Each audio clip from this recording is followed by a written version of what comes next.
আজকে কথা বলবো পোকো M7 Pro 5G এই ফোনটিকে নিয়ে। বলো বাবাজি। ফোনটা নাকি আমাদের মতো যারা গরিব আছেন তাদের জন্য অলরাউন্ডার হয়ে এসেছে। গরিবেরা ভালো আছো? তাই আজকের ভিডিওতে তারই সত্যতা নিয়ে বিস্তারিত আলোচনা করব। তো চলুন ভিডিওটা শুরু করা যাক। প্রথমে বলি, ফোনটা হাতে বেশ একটা বাল্কি ফিল দেয়, আর তার কারণ হচ্ছে এর 190 গ্রাম ওজন আর 8 মিলিমিটার পুরুত্ব। তাই দীর্ঘ সময় ধরে রাখতে একটু অসুবিধা হবে।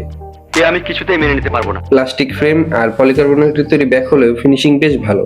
কিছুটা ম্যাট ফিনিশ হওয়ায় হাতের গ্রিপ ঠিকঠাকই আছে, আর ব্যাক সাইডেও তেমন একটা ফিঙ্গারপ্রিন্ট বসে না। সঠিক বলেছেন। ডিসপ্লে নিয়ে কথা বলতে গেলে 6.67 ইঞ্চি অ্যামোলেড স্ক্রিন পাচ্ছেন, পাশাপাশি ফুল এইচডি প্লাস রেজোলিউশন ও 120 হার্জ রিফ্রেশ রেটের ফলে স্ক্রোলিং এবং কন্টেন্ট ওয়াচিং এ বেশ মসৃণ ফিল পাবে।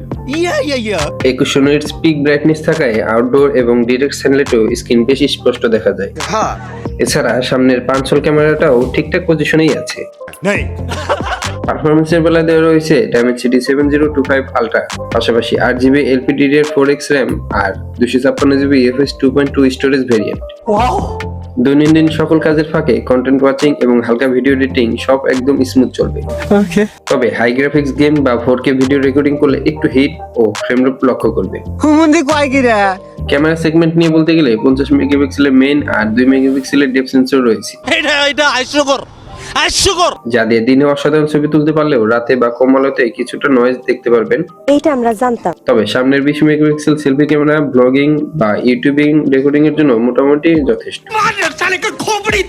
ব্যাটারির পাওয়ার হিসেবে 5110 mAh ব্যাটারি ও 45 ওয়াট ফাস্ট চার্জিং থাকছে, যা দিয়ে 30 মিনিটে প্রায় 60% পর্যন্ত চার্জ করা যায়। গজব। ইন ডিসপ্লে ফিঙ্গারপ্রিন্টের পাশাপাশি এই 3.5 মিলিমিটার হেডফোন জ্যাক ও ডুয়াল স্টোরেজ স্পিকার দেওয়া আছে। তবে ফোনটি কিন্তু out of the box Android 14 এ পাচ্ছেন। কিন্তু চিন্তার বিষয় নেই, আপডেট করতে পারবে। তাছাড়া ফোনটিতে IP64 রেটিং দেওয়া রয়েছে, তাই হালকা ধুলো ও পানি প্রতিরোধী, তবে পুরোপুরি নয়। মানে কি বলবো, যাই হোক। পরিশেষে বলতে চাই, যদি আপনি দৈনন্দিন ব্যবহার বা হালকা গেমিং এর পাশাপাশি মিডিয়া কনজিউমার হন, তাহলে পোকো M7 Pro 5G যথেষ্ট হবে বলে আমি মনে করি। তবে হাই এন্ড গ্রাফিক্স গেম বা প্রফেশনাল ক্যামেরা ফিল চাইলে অন্য অপশন বিবেচনা করতে পারে। তো আজকের মতো এই পর্যন্তই, দেখা হবে পরবর্তী ভিডিওতে। খুদা হাফেজ।